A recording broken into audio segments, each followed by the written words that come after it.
नमस्कार, मैं हूं Deepali. Money matters for women में आपका बहुत बहुत स्वागत है। महिलाओं के लिए फाइनेंशियली इंडिपेंडेंट होना बेहद जरूरी है और इसी कोशिश में हमने अपना एक खास शो सिर्फ महिलाओं के लिए डिजाइन किया है, जहां हमारे एक्सपर्ट्स आपको निवेश करने का सही तरीका बताते हैं ताकि आपको अच्छे रिटर्न्स मिल सके। हाउसवाइफ हो या वर्किंग वुमेन, सभी हमारे शो में पार्टिसिपेट कर सकती हैं, अपनी इन्वेस्टमेंट क्वेरीज हमें भेज सकती हैं। इसके अलावा इस शो में हम आपको मिलवाते हैं हमारी खास अचीवर से भी। और आज आपकी सभी क्वेरीज को आंसर करने के लिए हमारे साथ बने हुए हैं PPFAS के vice president Jayant Pai. Jayant ji, welcome to Zee business.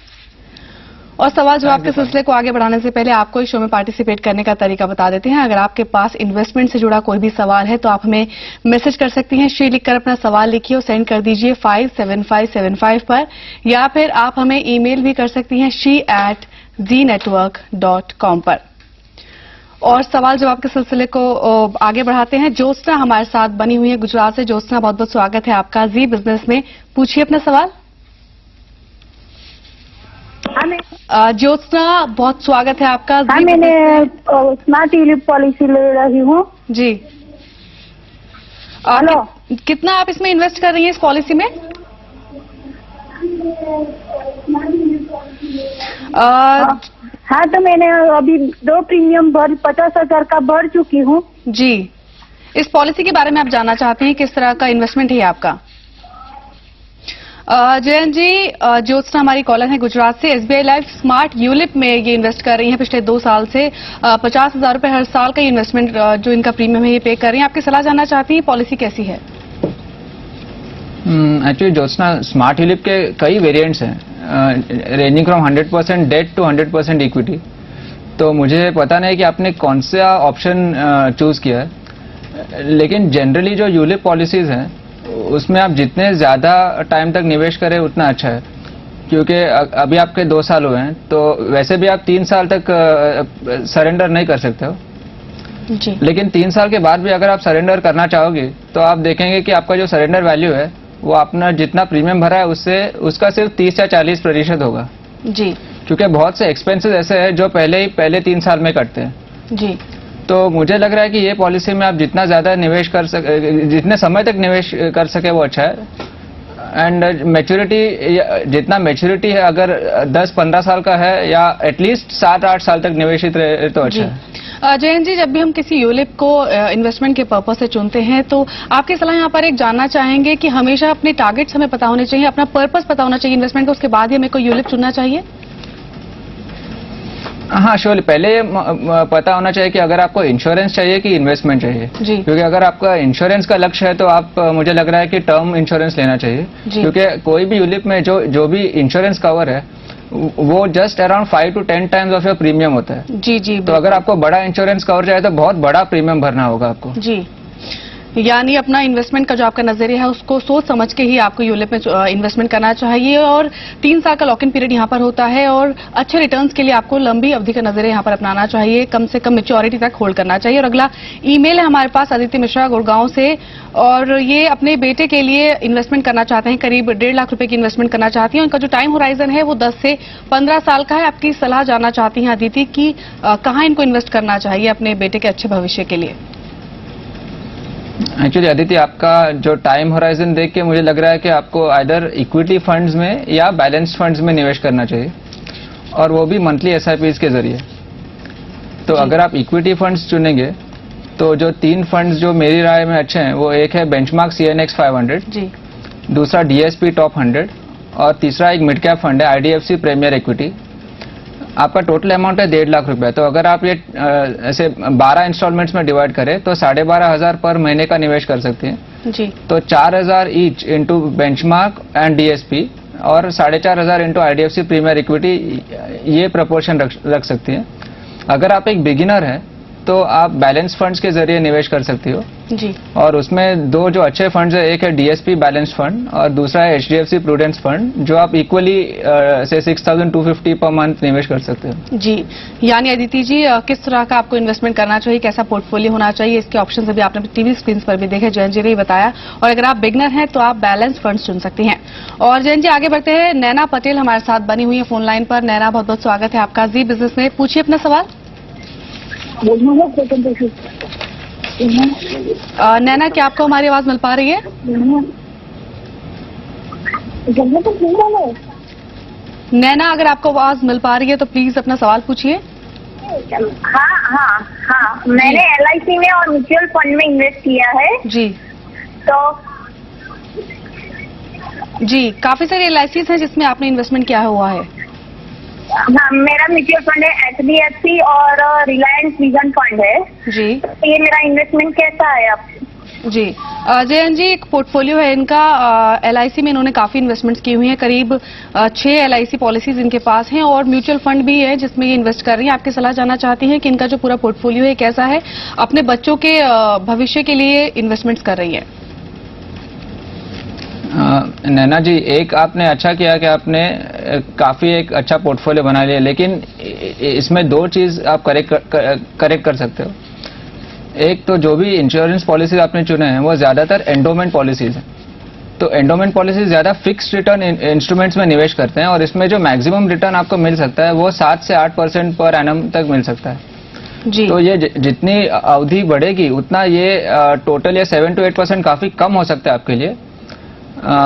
आपका लक्ष्य शायद इससे फुलफिल ना हो। जी। तो मेरी राय यह है कि जो भी आपके एंडोमेंट पॉलिसीज है, पहले आप अपने एजेंट को पूछ के इनका सरेंडर वैल्यू ले लो। जी। और अगर आपको लॉस नहीं हो रहा है तो ये सब पॉलिसीज आप सरेंडर कर लो। जी। और आपके पास एक यूलिप पॉलिसी है और एक टर्म, 2 यूलिप पॉलिसी और एक टर्म पॉलिसी है। तो 2 यूलिप पॉलिसीज में पहले आप जितना मैक्सिमम इक्विटी का जो ऑप्शन है वो चुने और जितना मैच्योरिटी तक है वो उसमें निवेशित रहे, और टर्म प्लान आप कंटिन्यू करें जितना भी इसका मैच्योरिटी है। जी। आपका जो 2 म्यूचुअल फंड्स है वो अच्छे फंड्स है, तो वो आप कंटिन्यू कर सकते हो उसमें। जी। जयन जी, जैसे कि आपने बताया कि इंश्योरेंस जो इनकी पॉलिसीज है उनसे ही एग्जिट करें, इसके अलावा ये क्या टर्म प्लान में इन्वेस्ट कर सकती है? कौन से अच्छे ऑप्शंस हो सकते हैं इनके लिए? हाँ, एक्चुअली जब वो ये यूलिप्स ये एंडोमेंट प्लान सरेंडर करेंगी तो उसमें जो इंश्योरेंस कंपोनेंट है उसमें वो एटलीस्ट वो पार्ट जो है वो टर्म प्लान ले सकते हैं उतने अमाउंट का। 2 अच्छे जो कंपनीज है जो अच्छे टर्म प्लान देते हैं, वो एक है ICICI प्रूडेंशियल और दूसरा है एगॉन रेलिगेयर। जी। देखो, टर्म प्लान में हमको सिर्फ कॉस्ट ही देखना है, तो whoever is offering you at the lowest cost, you should choose that company. जी, बिल्कुल। यानी नैना जी, जो आपकी पॉलिसीज है LIC प्रॉफिट प्लस, सरल जीवन और बीमा किरण, इनमें आप अपनी इन्वेस्टमेंट जो है वो कंटिन्यू रखिए। इसके अलावा जो आपकी बाकी पॉलिसीज है उनका चेक कीजिए कि सरेंडर वैल्यू कितनी है। अगर आपको नुकसान नहीं हो रहा हो तो उनसे एग्जिट कर जाइए। और इंश्योरेंस के पर्पज के लिए आप एगॉन रेलिगेयर या फिर ICICI प्रूडेंशियल आई प्रोटेक्ट एक टर्म प्लान ले सकती हैं। और इसके अलावा जो म्यूचुअल फंड पोर्टफोलियो आपका है वो अप्रोप्रिएट है, उसमें आप अपनी इन्वेस्टमेंट्स जारी रख सकती हैं।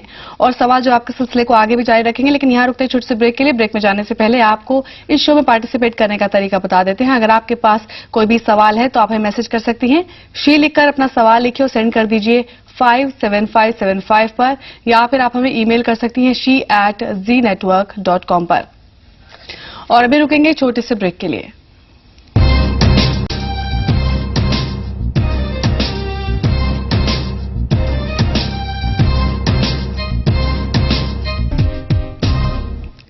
ब्रेक के बाद आपका स्वागत है और सवाल जवाब के सिलसिले को आगे बढ़ाते हैं। दीपिका वाधवा हरियाणा से हमारे साथ बनी हुई है। दीपिका, स्वागत है आपका जी बिजनेस में। पूछिए अपना सवाल।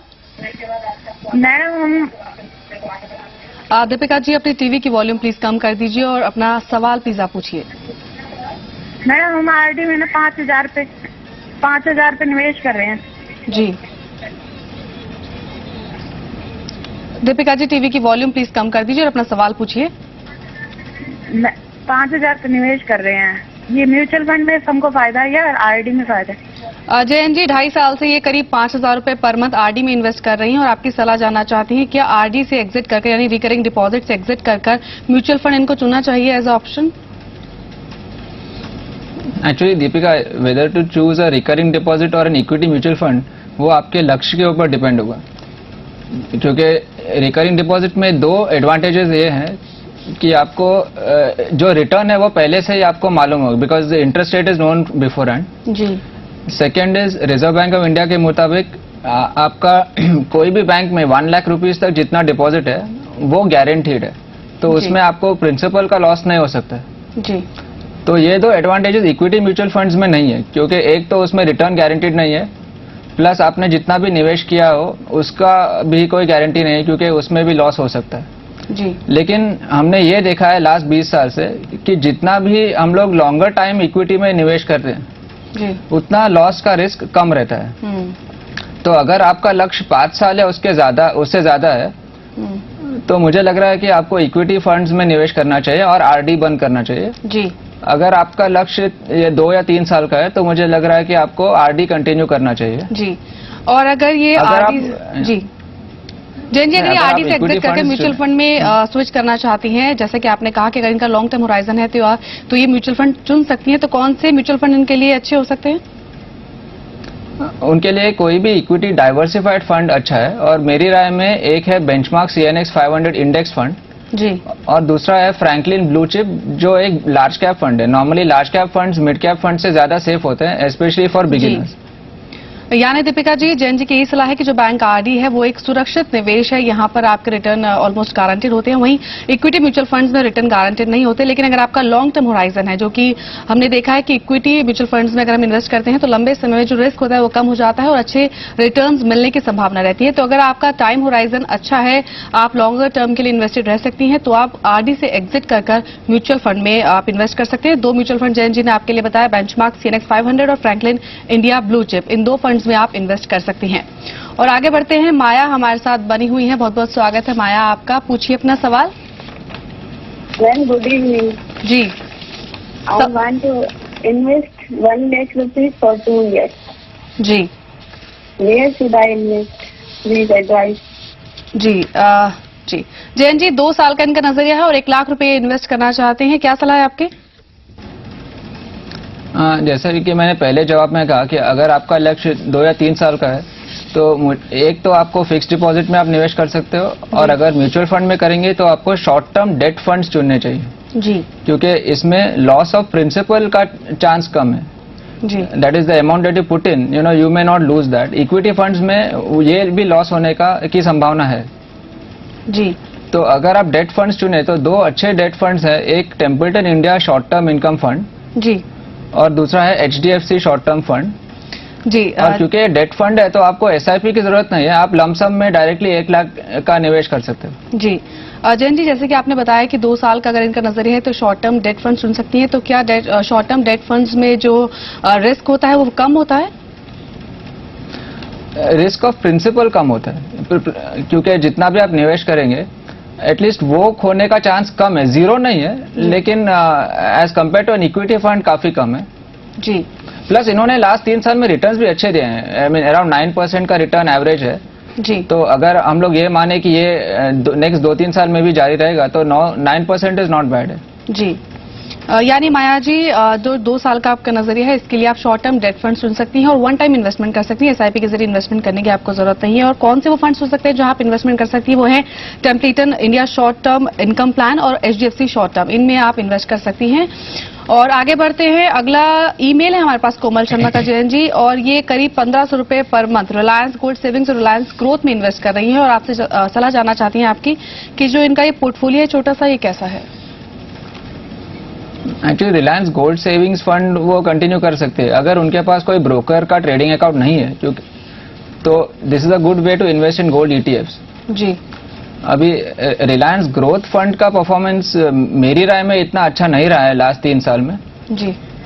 और so I suggest that she switch either to say an HDFC mid cap जी और DSP इक्विटी फंड। ये दोनों फंड्स ने रिलायंस ग्रोथ से ज्यादा अच्छा परफॉर्मेंस दिखाया है, प्लस उन्होंने जो रिस्क लिया ये परफॉर्मेंस दिखाने के लिए वो रिलायंस से कम है और ये हम एक स्टैंडर्ड डिविएशन करके एक रेशो है, उससे हम लोग को पता लगता है। जी। यानी कोमल जी, जो आपका पोर्टफोलियो अच्छा है, रिलायंस गोल्ड सेविंग्स एक अच्छा NFO फंड है जिसमें आपने इन्वेस्ट किया है। वहीं रिलायंस ग्रोथ की अगर बात करें तो इसकी परफॉर्मेंस इतनी अच्छी नहीं रही है, तो यहाँ जैन जी की यही सलाह है आपकी कि आप रिलायंस ग्रोथ से बाहर निकल जाइए और इसके अलावा इसके बदले आप 2 फंड हैं जिनमें से कोई एक चुन सकती हैं, HDFC मिड कैप फंड या फिर DSPBR इक्विटी म्यूचुअल फंड। इन 2 फंड में कोई एक फंड आप अपने पोर्टफोलियो में शामिल कर सकते हैं। और आज इतने ही सवाल अपने शो में हम शामिल कर पाएंगे। जैन जी, बहुत बहुत शुक्रिया हमारे शो में शामिल होने के लिए, हमारी सभी कॉलर्स की क्वेरीज को आंसर करने के लिए।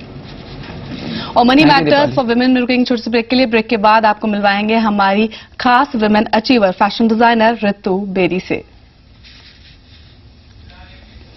और अभी रुकते हैं एक छोटे से ब्रेक के लिए।